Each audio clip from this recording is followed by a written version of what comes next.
The Kalahari Desert is home to the great predators of Africa.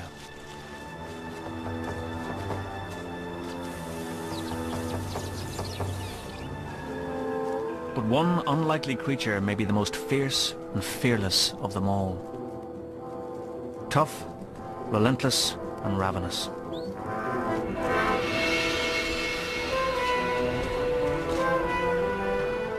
They readily take on all comers.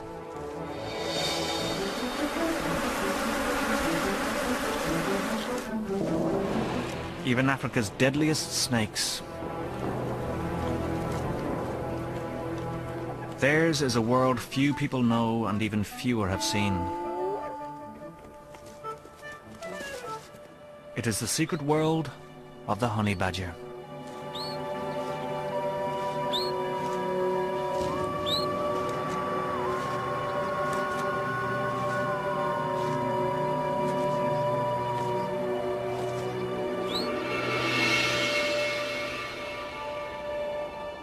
The arid expanses of the southwestern Kalahari. Here in the Kigalagadi Transfrontier Park, a rich variety of creatures have adapted to an unforgiving place. To survive, they must secure a niche among dangerous hunters.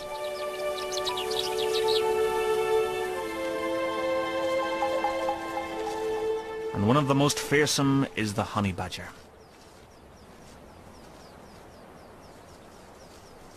This one, guided by a keen sense of smell, is on the trail of a snake. Snakes are a great prize, and she'll stay in hot pursuit, even when the scent leads up a tree.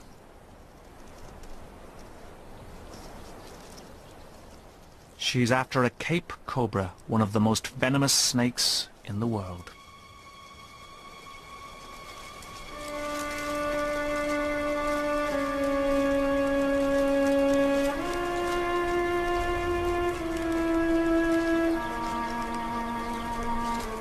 But the badger is undaunted, and she's only held back by the flimsy twigs that can't support her weight.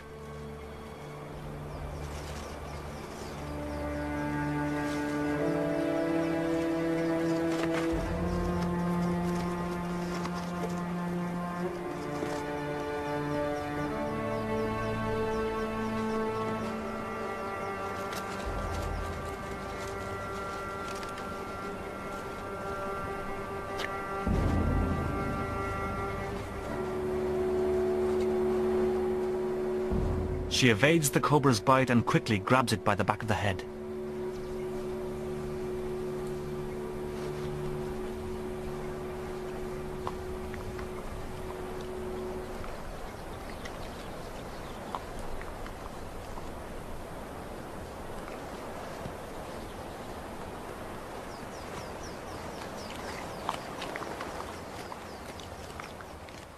Starting at the head, she'll devour all of this 5-foot cobra in just 15 minutes. Badgers are in constant motion and have to fuel themselves voraciously. They've been known to eat some 30 feet of snake in just 3 days.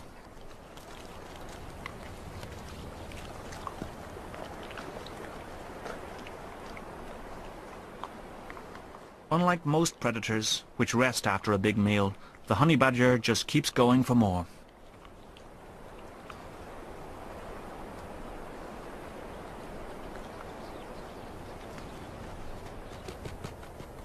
The Kalahari is a paradise for rodents. In places the sands are riddled with their burrows. The badger tests each one, while these chanting goshawks watch and wait.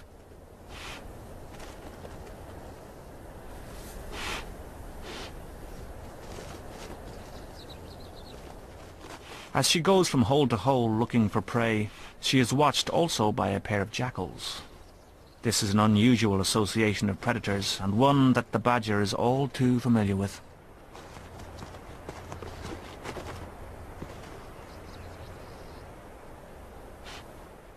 She sniffs and blows into the burrows to detect an unlucky inhabitant. When she senses something below, she uses her exceptionally long claws to rake through the sand. But the rat escapes. And it's one for the jackals.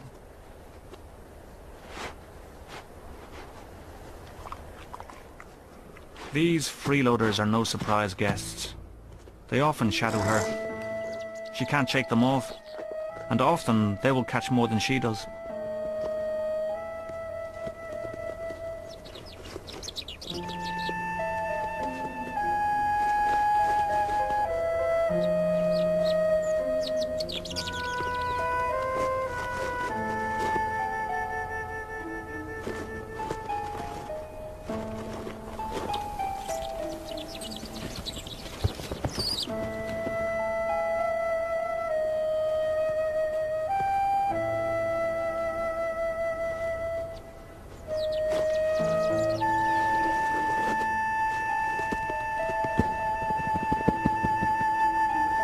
But this one is hers.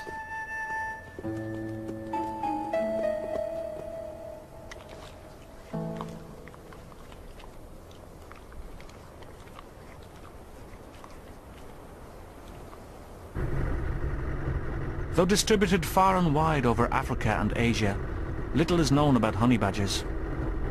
A South African husband and wife research team have embarked on the first major study of honey badgers in the wild. For Keith and Colleen, honey badgers are their passion. There are myths in Africa about a ferocious creature which is said to be almost indestructible. But Keith and Colleen are determined to discover the truth.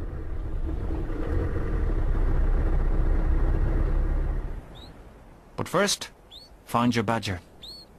And when all there is to go on are tracks, they wouldn't get very far without the help of Klaas Kruiper. Klaas is one of the last bushmen, or San, born here, who can still read the language of the sands. When we first got here, I think we were both intimidated. The whole place seemed so vast and unfamiliar. And then Klaas came into our lives. Without him, it would have all been impossible.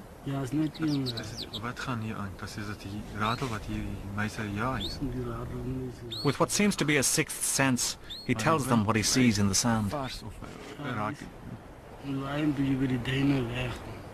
And soon, Klaas gives them the news they most want to hear. The badger they are following has a cub.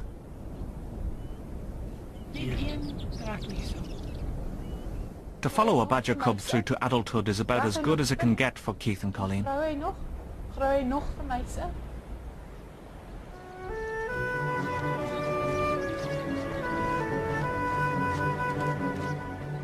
At first, there are only fleeting glimpses of the cub when its mother carries it to a new den.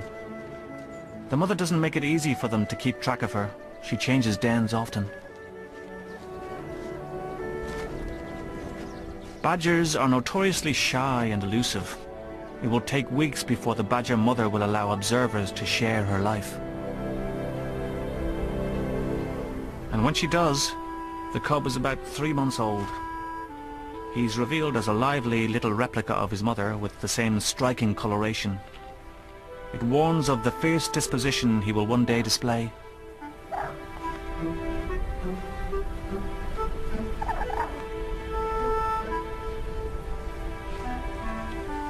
But for now, he's barely weaned, and it's time this youngster was introduced to a wider world. Today, she's taking him along on his first foraging trip. From now on, he'll be expected to walk, at least some of the way.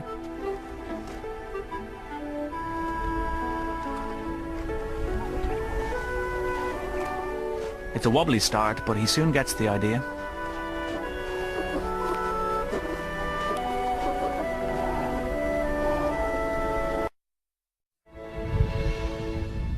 Rain doesn't happen often in the Kalahari, but today's the day. A few hundred yards and his legs can't carry him, so she does for the rest of the way.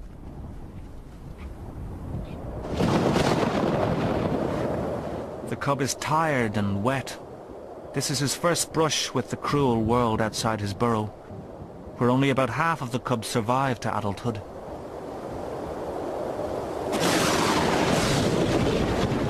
The mother interrupts her hunting to dig a burrow where they'll wait out the storm.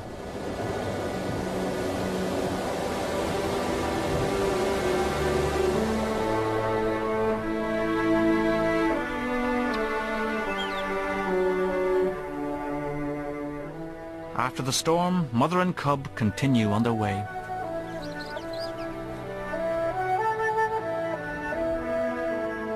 The researchers plan to spend the night with a favourite badger, a young male. They'll find him by following the radio signal coming from a small transmitter that has been placed in his body cavity. I can only hear HB12. He's quite close, but nothing else. Male badgers can cover up to 25 miles in a day, and Keith and Colleen may climb many high dunes before they pick up the badger signal. Anything else?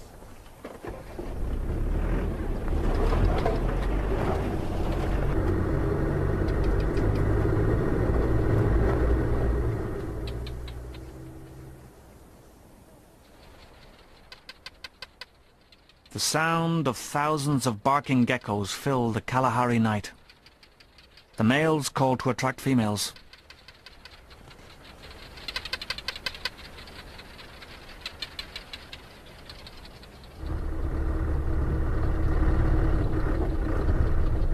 To your right. More right. Alert to the dangers of rolling over in such rugged terrain, Colleen guides Keith through the dunes, following the signal she receives from the badger. Can I go over here? So,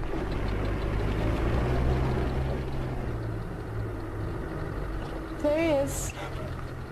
Eventually, they find their badger cooling himself on a dune. Clayman's sunbathing. It's on an open dune, and he seems very relaxed. What's the waypoint, Keith? Waypoint 18. Kilometer 126.3. Klaus, the bushman tracker, has named some of the badgers. This one he calls Kleinman, which means little man. And little man is now ready to hunt again. No one has ever followed badgers quite like this. These journeys into the night are mystery tours. Where will he go? What will happen next?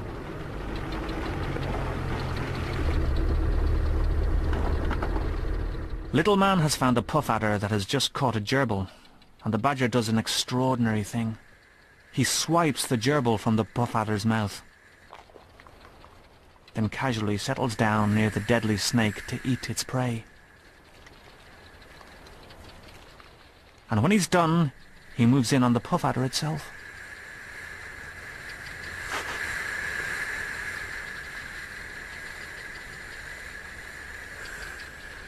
Puff adders have large fangs that can deliver a massive dose of lethal venom in a rapid strike. He's coming. Here he comes. The badger's real advantage is not so much its teeth and claws, but its ferocity, its sheer tenacity.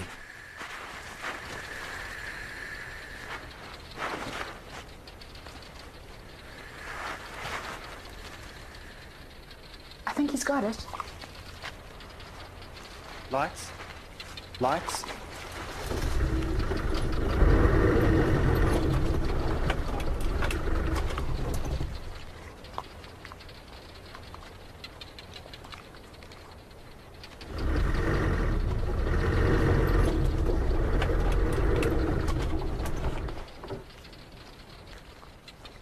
The badger has dispatched one of Africa's most dangerous snakes. As always, he starts at the head, destroying the lethal fangs. But this time, it may be too late. Look at his right cheek. The right cheek, it's swelling up. Clayman's been bitten by the puff adder, right cheek swelling, and he stopped eating the snake. This is a tense moment for Keith and Colleen. It's taken many months to get this close to little man. He's quite a character and he's taught them a lot about badgers. Now it looks like he's showing them how readily a badger can die. His breathing is very shallow, and the swelling, tennis ball size on his right cheek, he's just lying in the open. But after almost 2 hours, there are signs of life. It's 03:48, and he seems to be recovering, but he's still got the swelling. Little is known about the immunity some animals may have to snake venom, Very swollen, but this much is sure. but he seems Little man has survived the bite of a snake notorious for killing humans, and now, to their astonishment, he returns to his deadly dinner.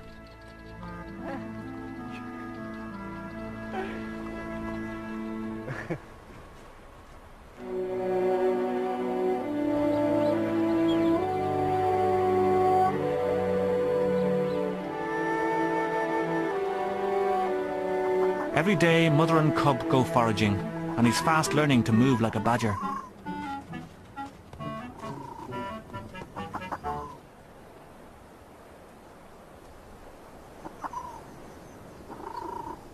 But the constant trotting over the dunes is tiring for the little guy. He's tired and hungry, and while his mother digs for a lizard, he's ready to nap right where he is. And all this sand.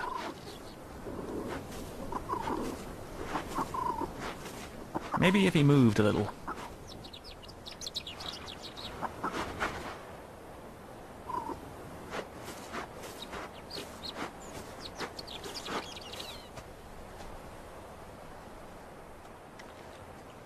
His mother gives him a giant ground gecko.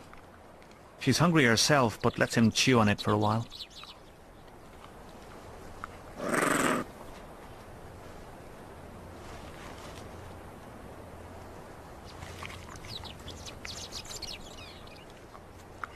He's just getting into it when his mother returns, and this time the gecko is only his for as long as he can hold on to it.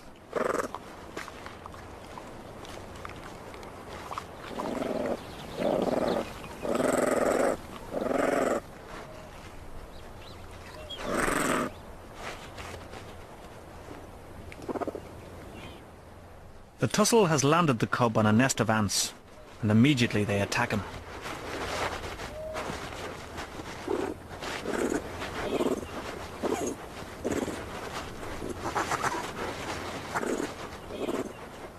His mother isn't too concerned. Just another sharp lesson in the life of a badger cub. And with a rough rescue, he gets the message. It's time to trot along.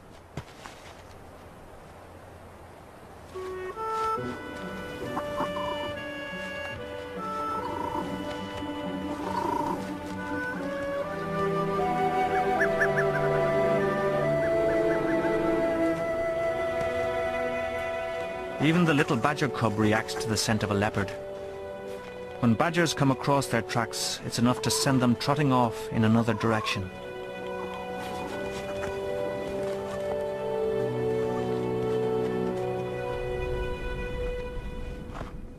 Leopards prowl throughout this part of the Kalahari. This one hides her newborn cubs in a rocky cave.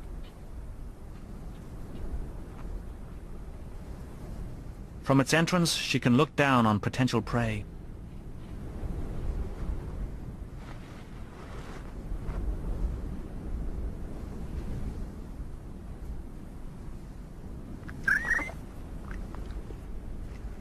She must often leave her cubs alone for long periods when she goes hunting, and like the badger, she'll have to roam widely in the dunes to find enough food for their survival.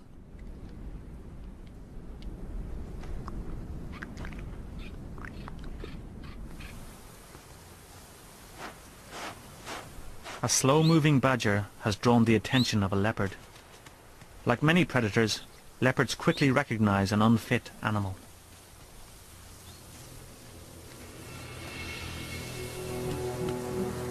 This old female should be an easy catch.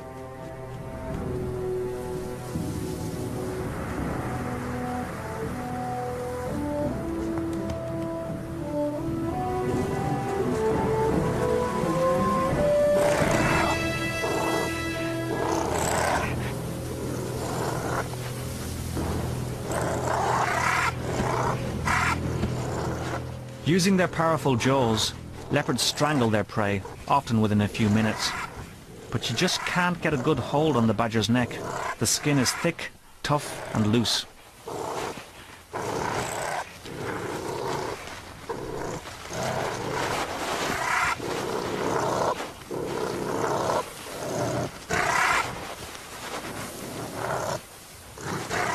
By now, other prey would be dead, but this one still struggles fiercely, She refuses to die.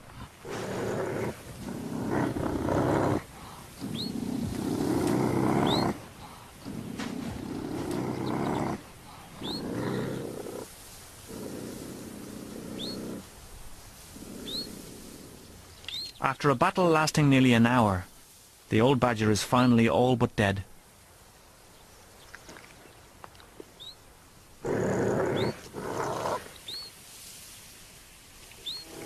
The leopard departs with her half-blind, nearly toothless prey, and at least one badger myth appears to be true. They are the very devil to kill.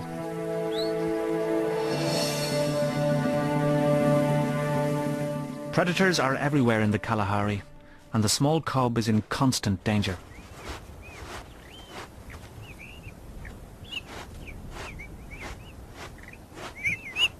While the mother digs the den in which he'll rest, her rough signals only confuse him. She wants him close to her, very close, but not in her way. And he just can't get it right.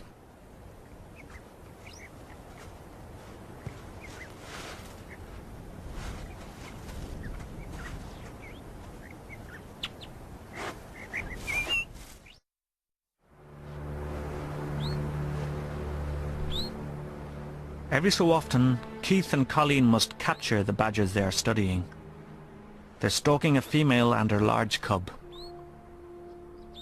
The best technique is an approach from downwind, and with the advantage of surprise, the longer legs have it.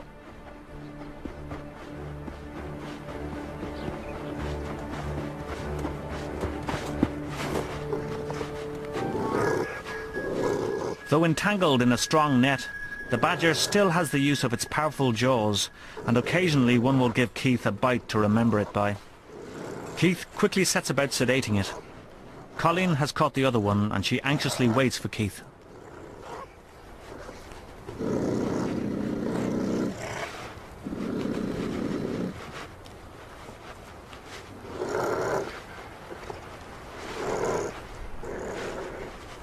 I'm always worried when we have to do this, the thought of hurting them or harming them in any way. But radio tracking was the only way we could regularly follow the same individuals. We also needed to know exactly who these badgers were, their age, their size, condition, scars. Distance. There's so much information we can only get this way. As quickly as possible, the badgers are weighed, measured, and various samples taken, and then Keith places the badgers in a shallow pit.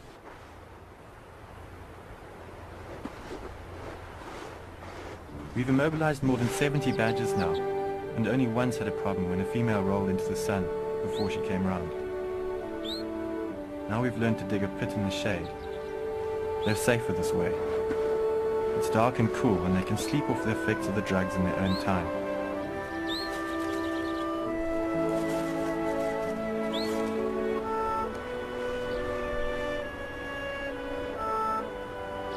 I feel we've done it right when they come round and trot off and start digging like nothing's happened.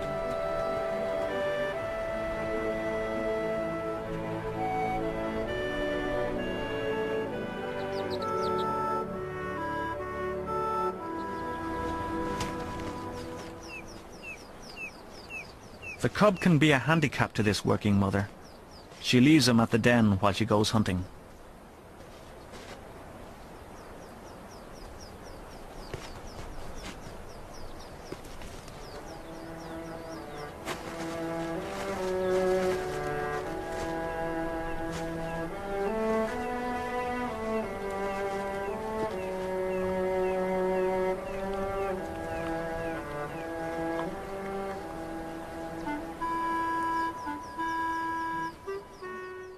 He should be safely below, out of harm's way, but he wants to explore a little first, and he's unaware he's in danger.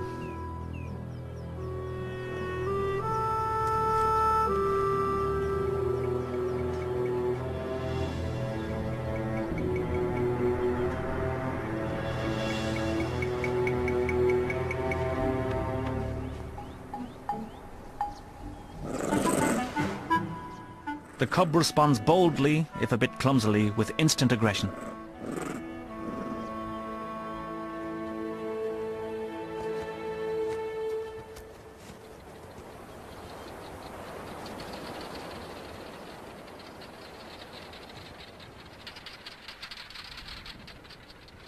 Tonight, the mother's voracious appetite demands something substantial. She's digging into the den of a pair of Cape foxes, which try to hinder her as much as they dare. They have their pups down below.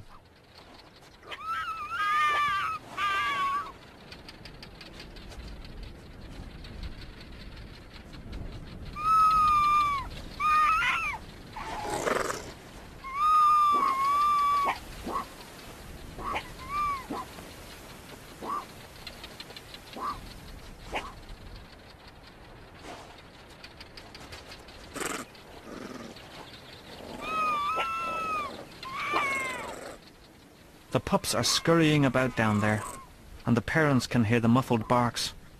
Powerless to help their pups, the foxes can only listen and await the end.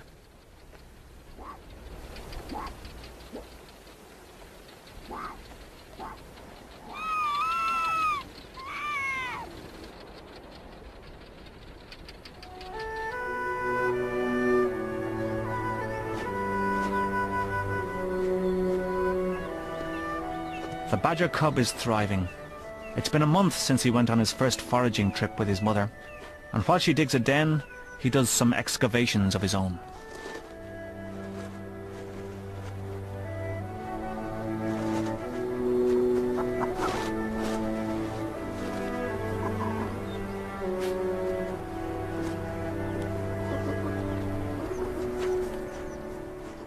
But he's now ready for a real den and a good sleep. He's learned how to take a sand shower without getting in the way.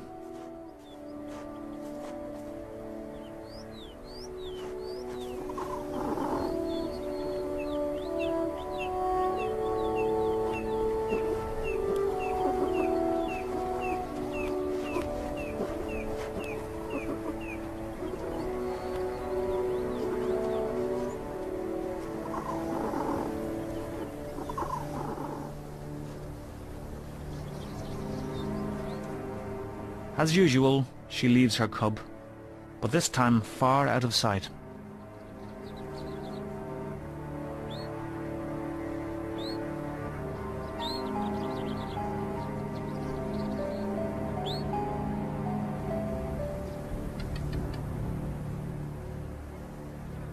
Something terrible has happened to the cub. He's been savagely mauled. Why and how is not clear. He's dying, but still his mother's instinct is to carry him away to safety.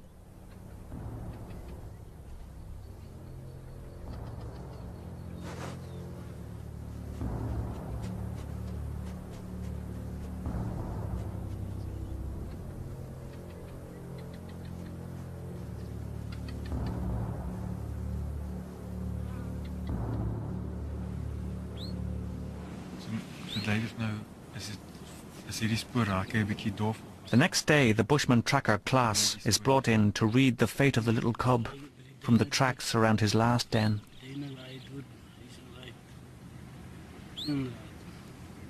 Maar die wind, jy kan hom nog die spoor vat. Ja, nee, ek kan die spoor aanhou onder die wind. Ek sien hom. Effortlessly, he interprets the signs in the sand that eluded the researchers the previous day. He tells of another badger that came, and how that badger dragged the struggling cub from the den and ran some way with it in his jaws, before the mother caught up with the intruder and fought to regain her cub. The hands tell the story, and the researchers learn that honey badgers will kill their own, but why, he cannot tell.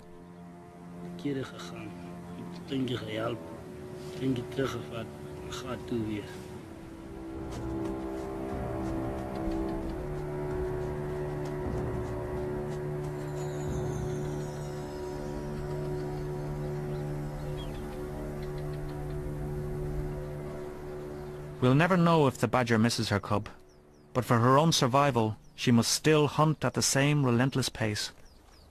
She's on the track of another cobra. This one is much bigger than usual.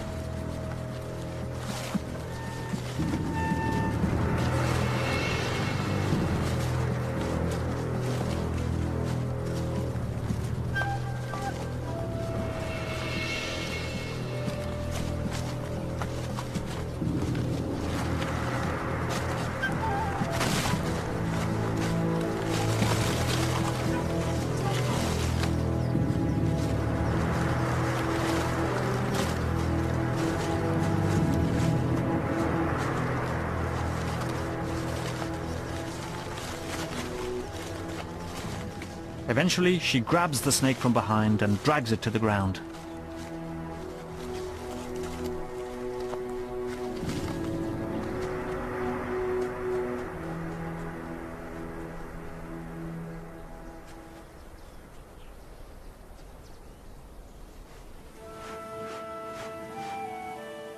The badger female will not be alone for long.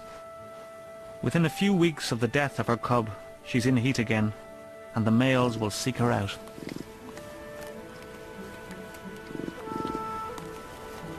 Badger courtship is an energetic affair, undertaken with typical badger single-mindedness.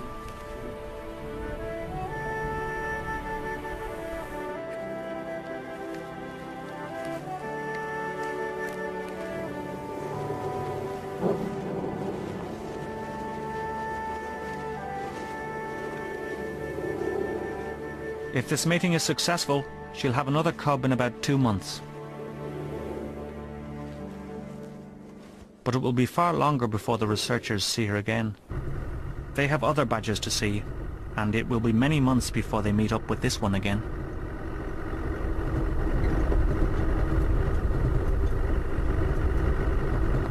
In the interim, the Kalahari will go through a cycle of seasonal changes.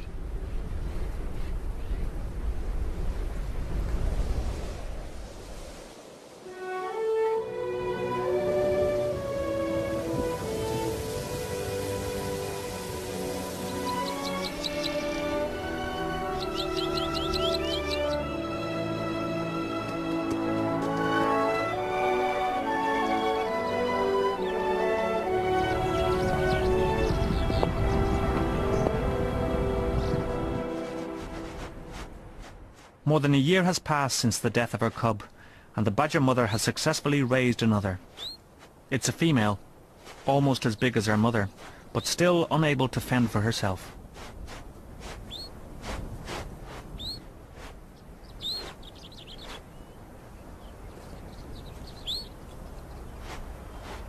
While the mother digs, her big baby begs incessantly.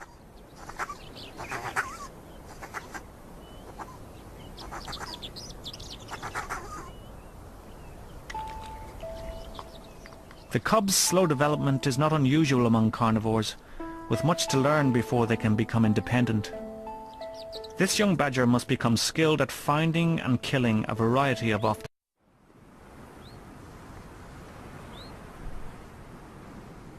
For days at a time, wherever the badgers roam, so too go the researchers. With temperatures approaching 115 degrees, Keith and Colleen wait out the long hot hours under wet towels. Usually, the towels are a blessing, but sometimes they attract thirsty bees drawn to this unlikely source of moisture.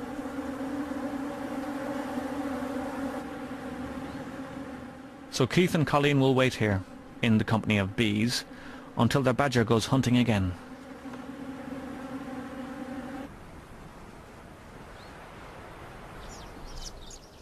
On today's menu, lizards hidden under the bark. The mother is nearly as sure-footed in a tree as on the ground. But badgers are not born climbers. For the cub, such agility is months away.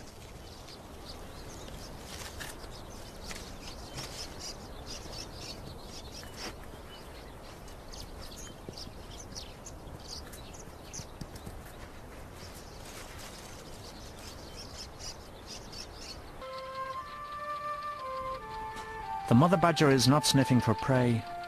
She may be checking the credentials of the local male badgers.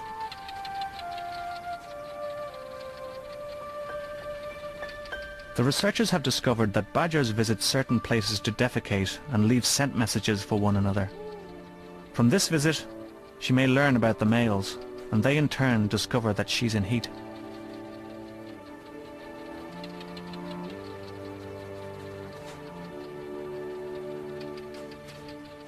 The cub is not aware of it yet, but this visit could change her life.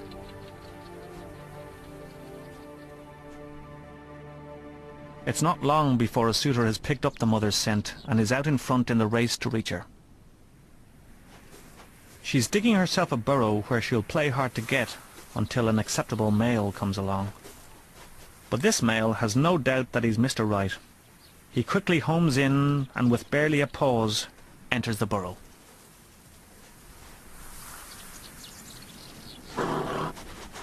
He soon learns that catching her is not going to be easy. She's below him now, having dug another way out. He's in a predicament with 2 escape holes to guard.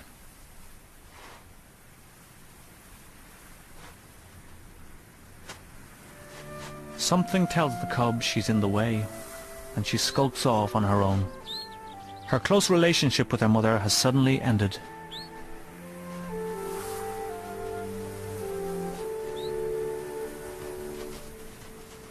It's not an easy courtship. It could be days before she'll consent to mate. And then, it may not be with this one.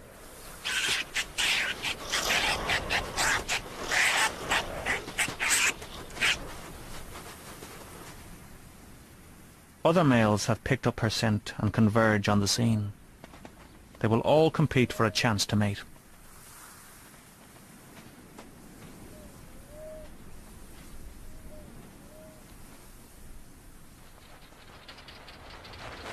And then there's this tough old character, the dominant male, victor of many battles.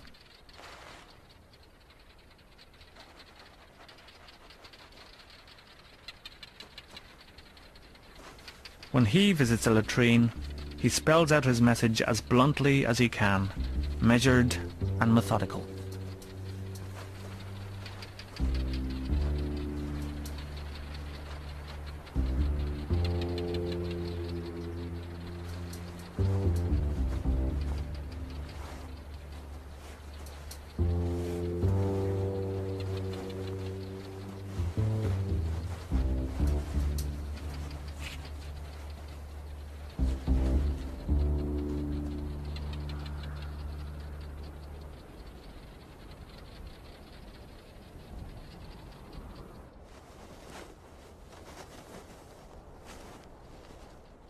The big male's crude charms have worked.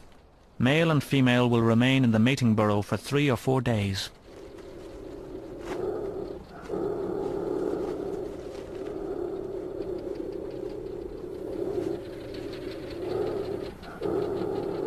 Other males will look in, but they must know they have little chance.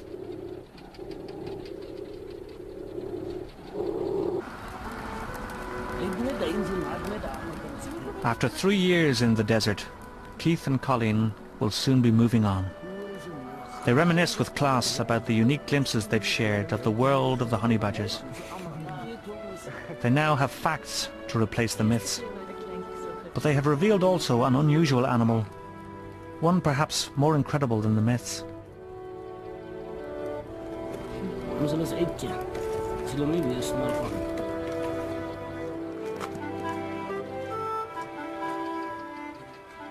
No longer a clumsy cub, she's an independent honey badger now, a bold, fearless hunter, indistinguishable from her mother.